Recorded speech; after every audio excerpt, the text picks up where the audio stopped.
Has Barry Trotz led the Nashville Predators straight into hockey purgatory? We have some thoughts.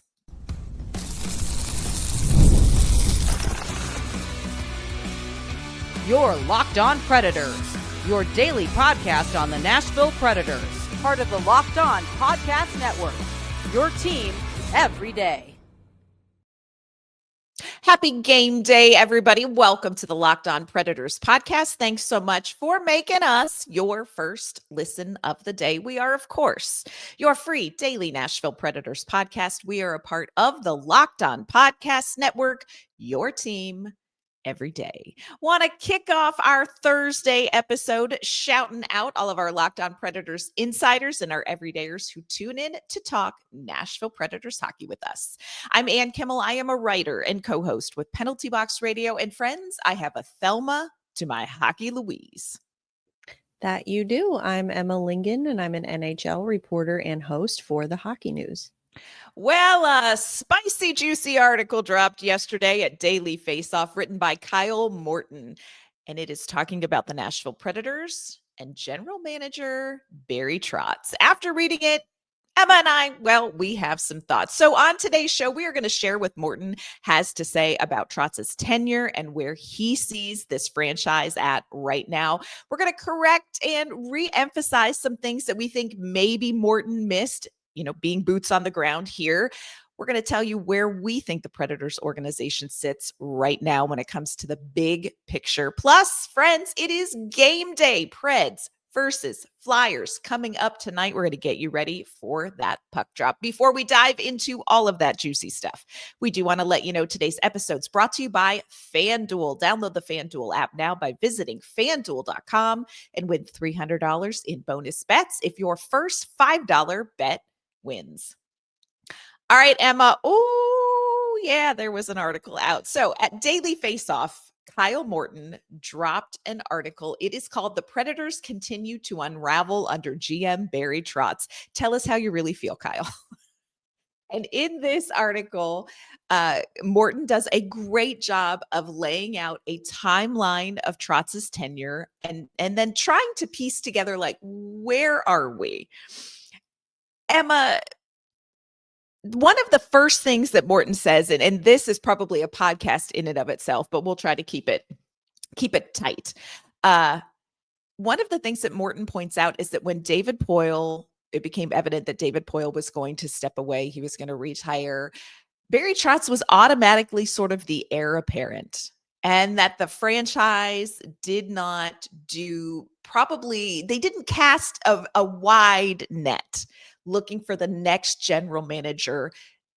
Barry Trotz was sort of the obvious choice. Do you think that was a mistake?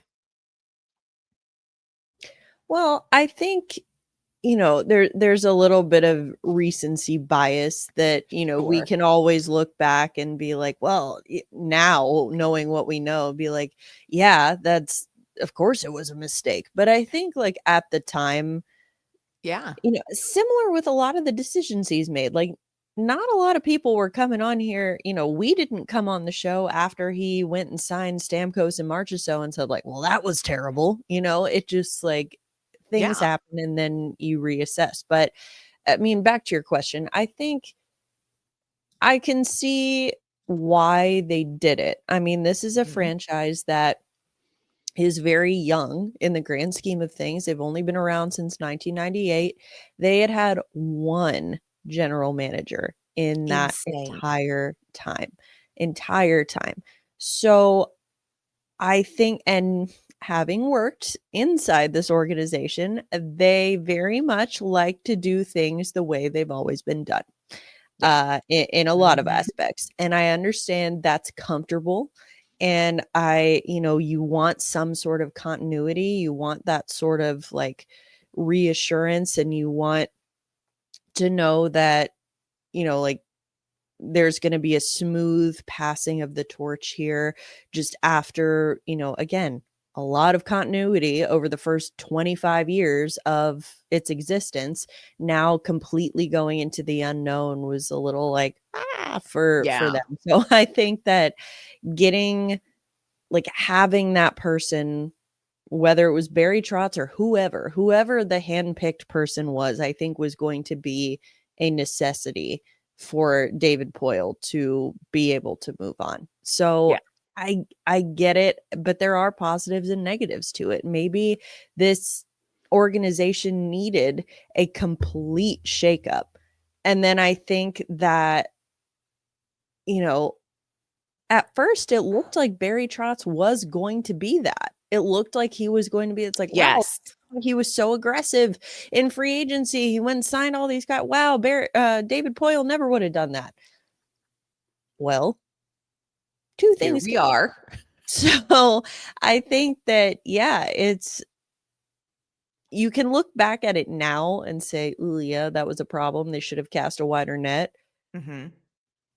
But I mean, we're having a completely different conversation right now. If the Predators are, firmly a playoff team at this point, we're like, well, no, Yes. they absolutely made the right decision going with Yes. Barry Trotz. So, I mean, it's not really fair to, firmly answer that question one way or the other. Yeah. I think you hit on something really important, and that is that this is a franchise that A, is young, B, has had one general manager, and C, they value, I can't think of what the word is, culture, but that's not really the word, relationship, but that's not really the word, like familiarity, but there is a high value within the franchise, the organization. There is a thing, a vibe, a feeling, I don't know what the word is, but you know what I'm talking about. There's a thing, y'all. Go with me on that. And so it's understandable as you navigate around and through and next to the organization. This is a very obvious decision that they made because Barry Trotz is very familiar and was foundational in laying that thing when the franchise was young. I also, and look, I've said this on the show, I am a big proponent of fresh faces. One of the things I hate the most about this league is that you recycle the same old white dudes. And some of them are fabulous. I'm a big fan of old white dudes sometimes, but you need fresh faces. And so I'm here for, hey, let's get another guy in the GM club. And again, I'm with you, recency bias, I don't know that we can evaluate, big mistake yet. We don't know that. This is something that Kyle Morton had to say about Barry Trotz as a general manager. He says, and I quote, "In the 28 months since the transition, Trotz's inexperience in front offices has reared its ugly head, as has a seemingly skewed player evaluation process, both in terms of player quality and fit within the existing structure of the team." I thought that was a really interesting observation because one of the things that I wonder about with Barry Trotz is, does he know which hat to keep on when he looks at a player, when he looks at the waiver wire? Does he look at that as a coach who says, ooh, this is what you could pull out of that player? Or does he look at that as a general manager and say, this is a Band-Aid for a problem that we're going to fix 3 years from now when our pipeline? And I do wonder about that with Barry Trotz coming in.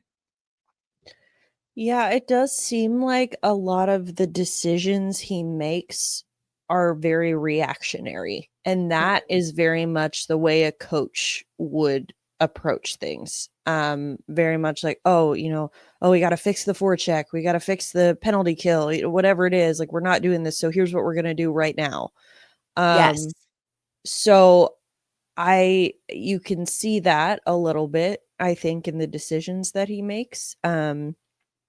But there's also a part of me that does kind of wonder, is he stuck in the mindset of, sometimes, I don't know, for example, like if your friends have kids or something and you haven't seen those kids in a few years. So in your mind, the kid is still the age they were the last time you saw them. Yeah. Part of me wonders that if Barry Trotz has that about his time as a coach. Like, truly, I mean, when he was coaching, Steven Stamkos was in his prime. Ryan O'Reilly was leading the Blues to a Stanley Cup championship. I mean, Luke Shen, Gus Neck, pick whoever.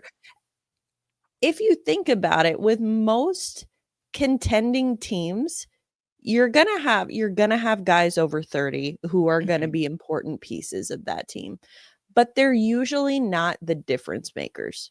They're usually not, with the rare exceptions being guys like Sidney Crosby, Alex Ovechkin, and I think those guys, they go in their own separate category. But Sure. for the most part, I mean, you have guys who are like, they're going to be important depth pieces for your team for sure.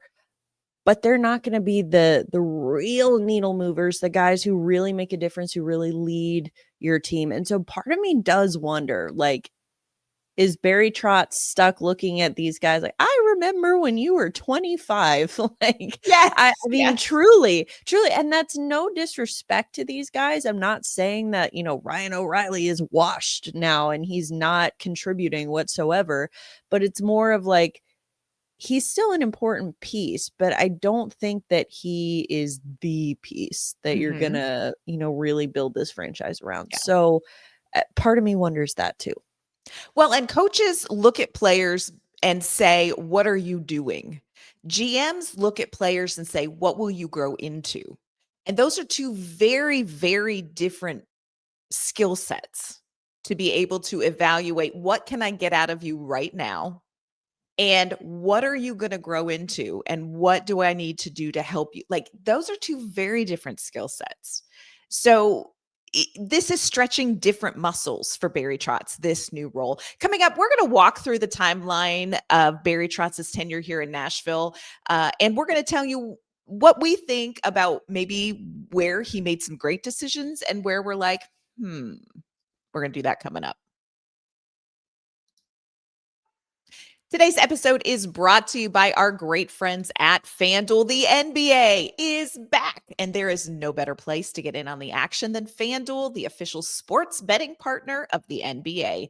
Even if you miss the start of the game or you want to ride the hot hand, FanDuel has live bets on everything from who will score next to those fourth quarter comebacks. Plus, you can even combine your live bets into a same game parlay for a shot at that bigger payout. It keeps every game exciting, especially when your team's making that late push. Right now, FanDuel is giving new customers $300 in bonus bets when your first $5 bet wins. So head to FanDuel.com to sign up and play your game with FanDuel, the official sports betting partner of the NBA.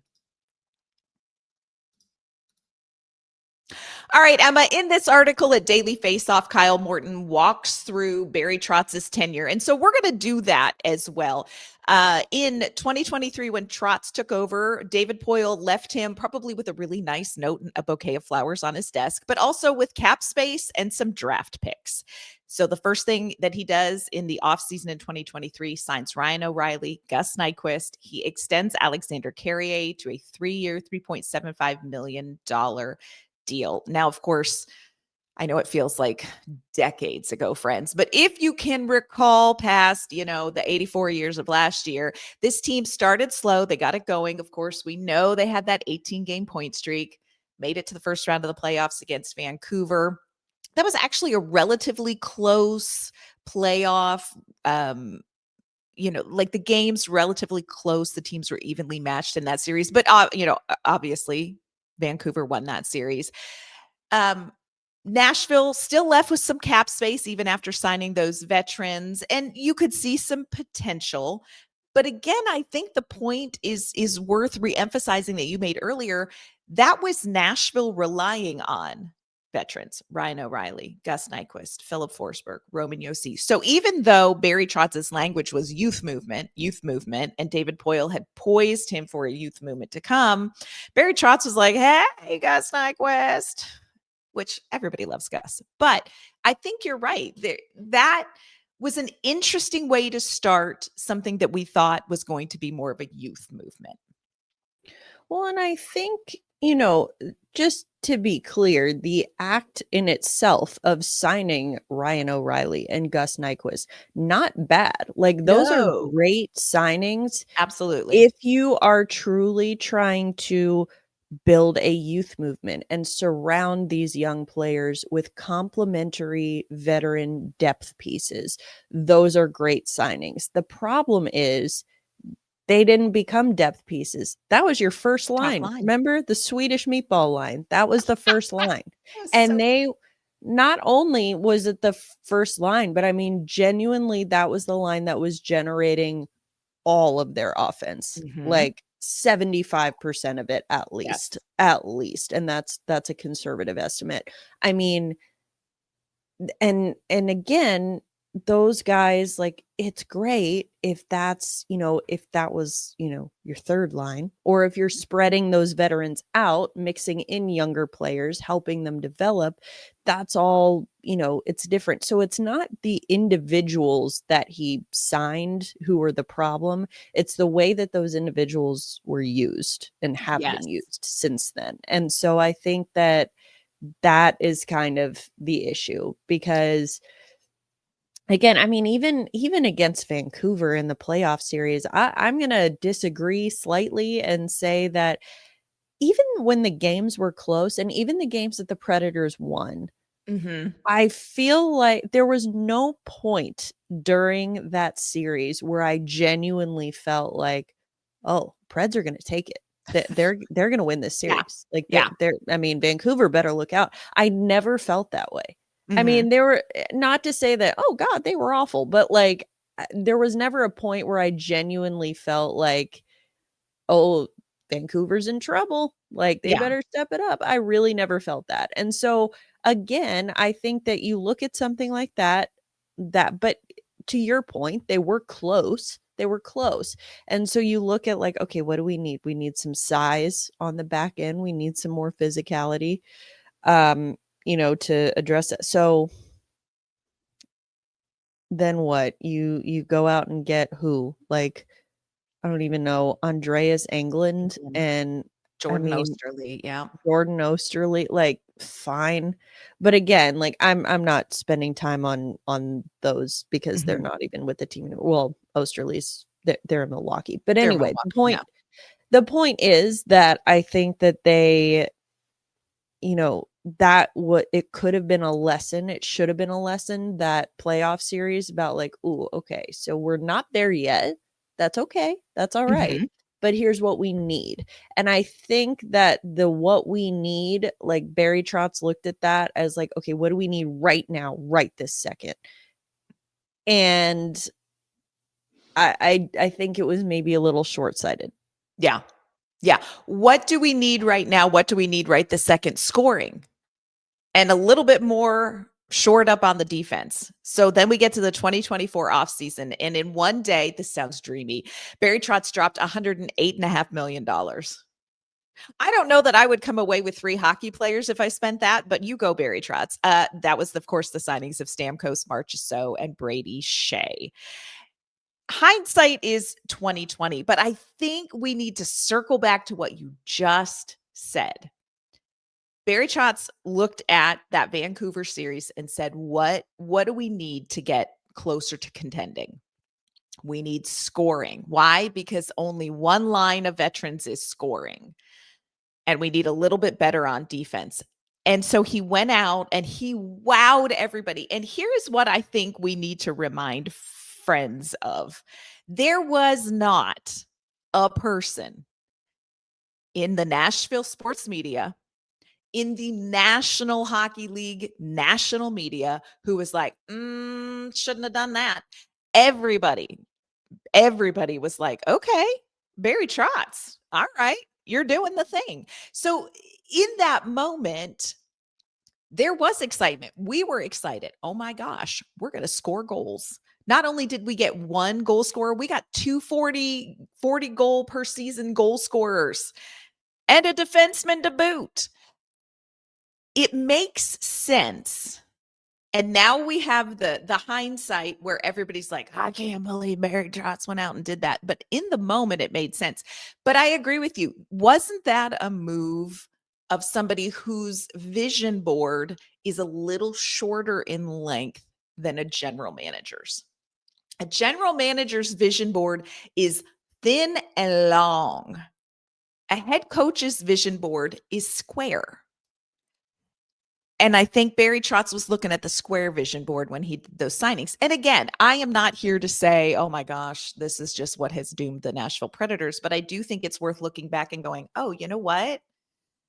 That wasn't going to be. Steven Stamkos was not and should not be and probably is not going to be any sort of long-term solution for the Nashville Predators. Even if, and I thought about this yesterday, even if, and just go with me on this journey because it's going to take your imagination, even if the Nashville Predators just absolutely started lighting it up tonight, Philadelphia, and they just lit it up and they shot to the top of the Central Division. And oh my gosh, they made it into the postseason and they made it all the way to the Stanley Cup Finals and they won the Stanley Cup Finals. You still don't have a franchise that has a window open. You have a franchise that hit the jackpot. Because this team is not built right now with an open window right now. If the Predators somehow happen to win the Stanley Cup right now, they're not Florida. They're not Florida-ing it. They're not going to do it 3 years in a row. It's not built for that. And I think that's a perspective about general managing that we have to be honest about. Yeah, I think that with, like you said, it comes down to roster construction. And is it, building a winner or is it hitting the jackpot? I think that 18 game point streak was the jackpot. I think that was their jackpot. And I've said it before, but I think that was the worst thing that could happen to this organization. Didn't feel that way at the time. Felt great at the time. Remember covering wins with consistency? It was so fun, you all. We unaged like presidents. It's true. It was so fun. That's so fun. Yeah, needed significantly less Botox during those days, but That's a fact. And here we caffeine. are. Yeah. Here we are. Here we And are. I think that, a lot of the conversation is around, well, Andrew Brunette needs to be fired. I mean, listen, is part of this on the coach? Of course. But I think that he has not been done any favors with the roster that he's been given. And so eventually, and, listen, I'm well aware this happens all the time in not just hockey, but in pro sports. I mean, the coach falls on the sword, for issues that are maybe not even all his fault. It's never all the coach's fault, but like someone's got to fall on the sword. Someone's got to, be the sacrificial lamb there. And so I get that, but I think that even if you look at Andrew Brunette, and, that was the choice that Barry Trotz made, that this is the guy I want him to youth movement. We want him to develop our younger players. I'm going to be honest with you. There in the now 2+ seasons that Andrew Brunette has been here, which young players have really taken like enormous strides? Which young players have been given a chunk of time in which to try? Also that. So again, they're stuck. Like you said, they don't have a window because it seems like they are last year's moves, the Stamkos, Marchessault, Skjei, those moves were not as much Skjei, but Stamkos and Marchessault, those moves were made. Oh, we're trying to win right freaking now. We're trying to win right now. And that went so poorly that they are now, Barry Trotz is now in this mindset, and not just Trotz. I mean, the players, the team are in this mindset too. It's like, okay, we need to prove that wasn't us. Like that was so bad. We need to prove that last year was not us. This year, we're really going to go for it again. And I think now, and last year there were enough excuses for guys, it's like, well, Steven Stamkos, his first season, he's still, getting adjusted, whatever. But now you don't really have that excuse anymore. And I think that when you look at the entire sample size, you kind of get to a point where you're like, okay, maybe this is who they are. Maybe this really is who they are. And that's a tough conversation, a tough admission that you need to make, I think, as a general manager or even as a fan of the team. I think you just be like, you know what? This just might be where they are. And I think Barry Trotz, he tried the win now. When he took over, they were at a fork in the road, and he could have gone tear it down, rebuild it now, or he could have gone go try and win right now. And they really were in that position. He chose the latter, which a lot of fans were excited about because for so long under David Poile, this organization had been stuck in this, well, we're going to make it to the playoffs, but we're going to lose in the first Yes. round. We're not really going to go for it yet. So like fans wanted a direction. Barry Trotz gave them a direction. Now everyone's mad at him because he picked the wrong direction. But he also, I think at the time, no one thought it was the wrong direction. And now I think you do see a lot of him talking out of both sides of his mouth. You hear youth movement, but then he said the core of the roster is guys over 30. Yeah. And it's just not, it doesn't really match up. And so I think if you get to a point, I still don't think Andrew Brunette's getting fired before the end of the season, but No. I think you do, if you get to about like Christmas this year and you have not seen a significant step forward, if you're Barry Trotz, you really need to have that tough conversation with yourself and be like, okay, we tried, it's not working. Yep. One of the things that Kyle Morton points out in this article is that the characteristics that got the Nashville Predators in the fix they're in right now in the hockey purgatory could be the actual solution to getting them out. We'll tell you about that coming up.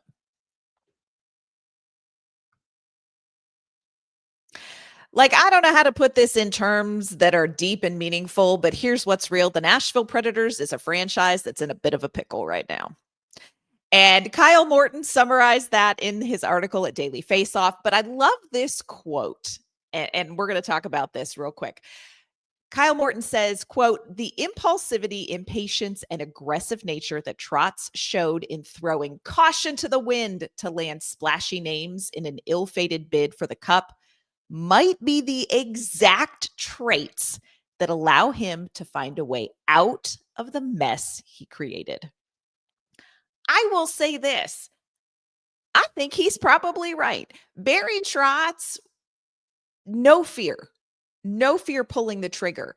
And I think what has fans so upset about the state of the franchise under Trotz could also be the thing, like Kyle Morton says, that gets the fans out of this. Barry Trotz pulled the trigger very, very quickly on that Stamkos, Marchessault, Skjei thing.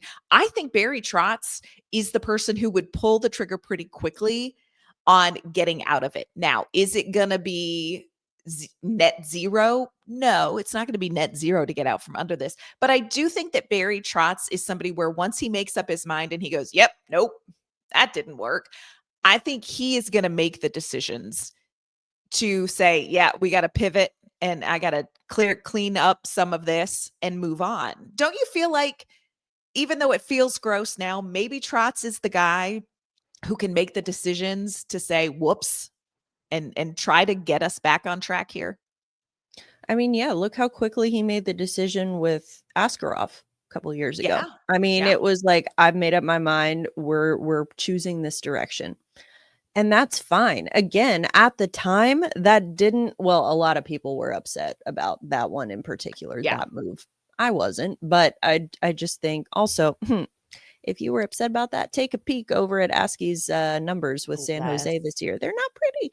So I just think that, once he makes up his mind, the problem is he is not yet in that position where he's ready to pull the trigger. Not necessarily because of his own pride. I mean, I'm sure there's a little bit of that, but I don't think it's like, well, I want to prove that I was right. I think a lot of these, like the coach, the players, all of these guys, they're all very motivated and they want to win. You can't question their desire to win and to do well for this franchise. The problem is that they are all just, they want to prove that last year was a fluke. Mm-hmm. And Barry Trotz wants to give them the chance to do that, which he's doing right now. That's where we are right now on this timeline of like, he's still giving them a chance. But if it's about what they do with that chance, and if they can't if they really do end up proving this is who they are, this is what they are, then I agree with you. I do think Barry Trotz is going to be the guy to be like, all right, we're going for it. And listen, I really don't think, all the people who are saying, we want to rebuild, just tear it down, trade off all these guys, blah, blah, blah. I think that's fine, but you've got to know that you're in for some years of really bad hockey. And Pain. a lot of people say that they're okay with that. And listen, I'm okay with it if it means that it's bad hockey being played by Fedor Svechkov and Luke Evangelista. But I do not want to watch any more bad hockey being played by Steven Stamkos and Philip Forsberg, quite honestly. So if you're going, that's why it feels so bad right now, because of who's on the ice and how it looks. I think fans would be okay with it if there was promise in the future. Now, if you look at what Nashville has in the pipeline, they've actually got some pretty exciting pieces. I mean, guys like, well, first start with the guys who are in the NHL. I mean, Matthew Wood looks fantastic. Yes. You've got Spencer Stastney looks great. Guys like Evangelista and Svechkov, but then you get down, you've got Tanner Molendyk, you've got Andrew Gibson, you've got Zach LaRue. Go down even further, you've got guys like, Cameron Reed, Riker Lee, Brady Martin. I mean, these guys, like, they give you a lot to be excited about, but it's going to be a minute before they are here. Not even before they are here necessarily, but before they are here as impact players. Right. And so I think that is just like, it's something that Barry Trotz wanted to buy them time. And listen, right now he is still buying them time because they're still rolling with this group that they have because they want to prove themselves. But at a certain point, you have to realize, okay, it's not working and we're going to fully commit to this rebuild. And I think that, again, I don't even see that happening until earliest trade deadline this year. Yeah. Yep. Barry Trotz has time. Yeah. It doesn't feel like it. And I agree with what you say. I am okay with a team being bad with a purpose.